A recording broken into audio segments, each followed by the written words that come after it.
Dallas Mavericks are now up 3-2 on the Oklahoma City Thunder. Luka, what a game. Apparently, Luka is pretty good, Rob, when he doesn't spend half of the game bitching to the refs. What do you know?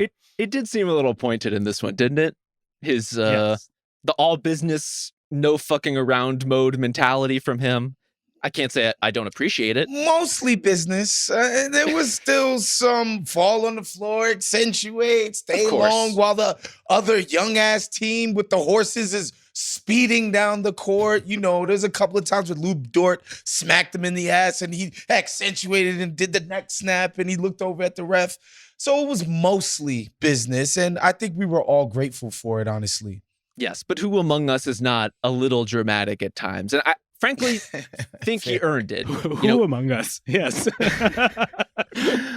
Luka came into this game, and in the first half in particular, just a complete stone cold killer, as firmly in control of everything that was happening as much as we've seen at all in these playoffs. And in particular, the lobs he was throwing, including a 70-foot oop to Derek Lively at one point, it just seemed like he was plugged in on every single rotation, and he Euro'd Lu Dort so bad. He has to have an international. He has Slovenian citizenship now. Congratulations to Lu Dort.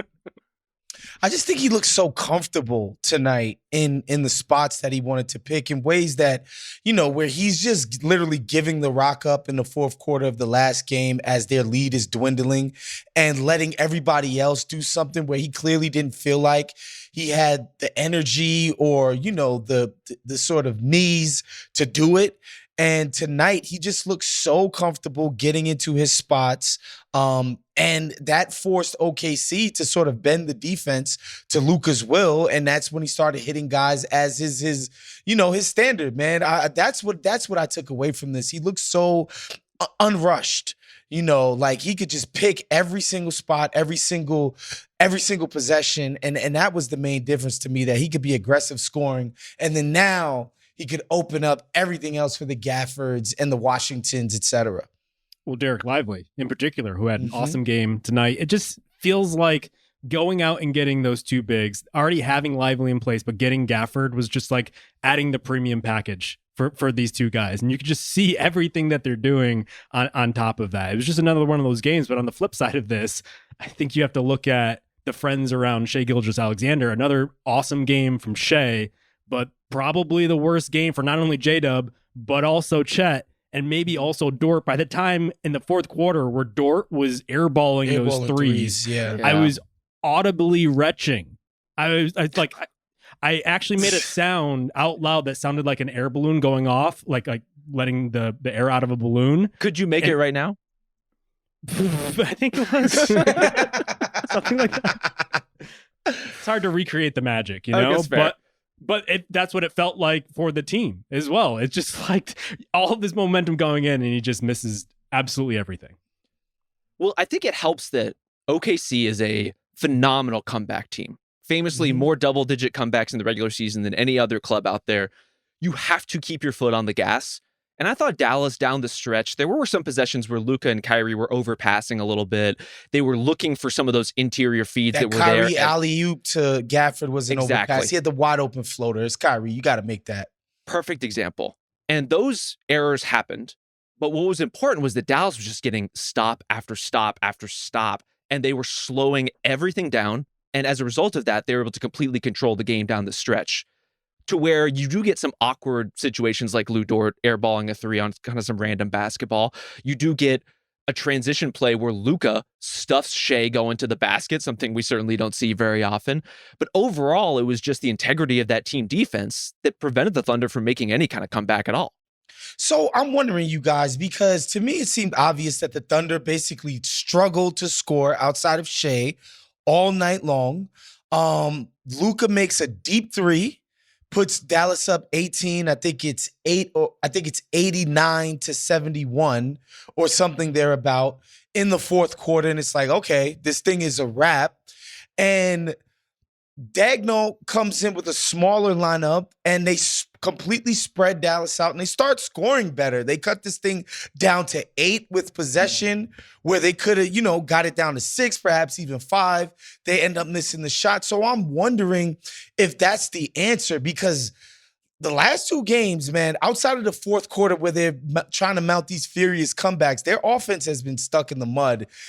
But for the fact that they switched it up and spread Dallas out, I'm wondering if that's what they got to go to win this series. Or can a team that's already kind of physically compromised afford to go small for an entire game against Dallas? What say you guys? They're going to have to hit threes. Like, it's one of those things where the spacing is great and it does create some momentum. You could even see just by taking Josh Giddey out of the starting lineup and putting in Isaiah Joe, Shea got a dunk within the first couple of minutes of the game, right? There are just lanes there that do not exist when Giddey is on the floor in particular. And so, yes, going smaller, spacing the floor out, all very good things. But this is a great three-point shooting team that has clammed up. And it looks like their confidence in those shots is a little shaken. And in particular, J-Dub has always had a little bit of this, but he is a fairly reluctant long-range shooter, despite the fact that he's good by percentage. And I know he went 0 for 3 in this one, but he's got to take those looks. And you can see it in some of their role players too, where they just hesitate a half a second too long on the catch, thinking, do I swing it? Do I attack it? Like, how do I keep our driving kick momentum going? Sometimes you just got to let it rip. And I don't think the Thunder are letting it rip enough. And it's ultimately kind of costing them in the confidence going into those shots. Yeah, all the barking belies J-Dub being ultimately reserved and actually just like conservative style player, to the point where that is kind of why he's taken off. He takes good shots and plays good basketball, right? And so like you want that exact guy next to Shea, and he has the ability to just jam it down someone's throat, especially in transition, but like you need him to take a step forward and actually grab the reins a little bit more than he's used to. And so this is where the young stuff starts to come in. I agree with what Waz was saying, though. It does feel like there's this difference between Wallace being out there than even a Joe or some of these other guys, Wiggins cycling through that fifth spot. I appreciated what Dagnall did by benching Giddey coming off a win. Let's just say outright, like clearly those minutes weren't working. Everybody was talking about it at that point. Everyone had seen it. It didn't really have much of a practical effect, though. It didn't seem like it necessarily changed anything and didn't give the offense a jolt that they needed. No. I wonder, though, because Wallace wasn't hitting shots either. And so, like, you just keep cycling through guys. Like, what's the move there? Because nobody was really the answer tonight. Yeah, and there's going to be nights where that's the case, right? These guys are young. They are somewhat limited players in their own way. And the appeal of the Thunder roster is that you can plug and play some different options in that spot. But if none of them are working, you're kind of where you started. And ultimately, that is, you're right, Shea's one-on-one scoring in the series has been sensational. Chet, ultimately, I don't think they've been able to keep him involved in the main action enough. And so he goes long stretches where he is just spacing on the perimeter, which isn't a great use of his talents. Like, he needs to be contributing in different ways and more ways than that, especially with the way Dallas is closing out to everybody right now. And so if J-Dub is a little conservative, if these other shooters aren't hitting, if Chet is playing a pretty limited role, something has to shake loose, and it can't be Shea every single time. Yeah, I mean, Lou Dort taking 8 threes. I think a lot of those, at least a couple of those were desperation at the end of the game. It didn't come in. Yeah. But some of them are quick fire, make you a little queasy kind of attempts. Lou Dort always has that in him. And that's the thing about the young team, where in the regular season, like I said, it's fun that they're exploring these things, that Lou Dort has the green light and the freedom to do that.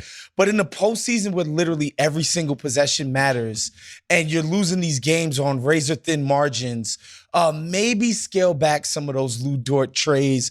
But yeah, I mean, to me, Wiggins and Case and Wallace have to be the guys you live and die with, because they're getting more respect at the three-point line than Giddey is. And if people are going to treat Giddey as if he's, Tony Allen or somebody, then I don't think he should be out there, man. Like, that's just where I'm at with it. Hey, he made a nice little floater. He had a couple of nice little hit aheads in transition, but I wonder if that's even making up the difference in all the things that he's bringing them down in. And I know we sound like a broken record killing Josh Giddey every single OKC game, but sometimes it just feels jarring, because people are going to be like, well, I looked at the box score. The guy was 5 of 8.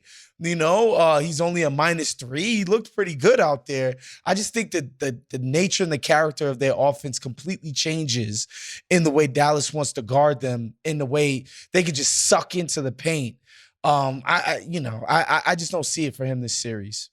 I don't either. And it is one of those things that we all saw coming from a million miles away, right? At some point, they're going to be faced with this sort of challenge of teams not guarding him on a consistent basis, forcing him to contribute in other ways, and it's going to be a problem.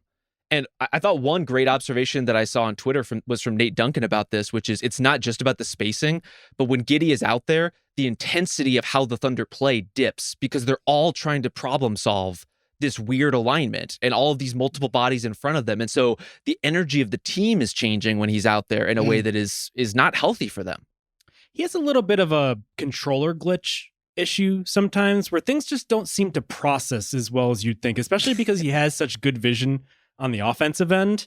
And it's the thing that we talked about before, maybe it was last episode, where it's like on one end, someone could be just like preternaturally like a genius and just be able to see things other people don't. But then on the other end, it's almost like they can't tie their shoes, you know? And he kind of has that, and you watch it and it's just like things are happening and pinging around him and he just doesn't react fast enough. And so I ultimately wonder, though, if we're just at Occam's razor with this series. The Thunder comeback in the previous game was incredible and they deserve all the respect for that. I mean, we should probably invoke the Vince Carter "it's over" rule at this point. It's not over rule, but I just think like the past few games, the Mavs have probably been the better team. They've been the better team for the majority of these past two games. Yes. It's been pretty distinct. The Thunder don't. Yeah. Well, one thing they had that the Thunder didn't is Derrick Jones Jr. Like that's the kind of player and the force you're getting from a random role player on your roster. In this case, a starter, but a good one. That's what OKC needs. Someone who's slashing like that. Someone who's playing with that kind of defensive energy. And the Thunder guys are all good players. There's a lot of really smart young players on the roster and in the rotation. But I don't know that they had a single role guy who matched the energy and the impact that Derrick Jones Jr. had. And that's just one Dallas role player, to say nothing of PJ Washington following his own shot and getting a monster dunk down the stretch of this game. Obviously, Lively and Gafford, we've sung their praises.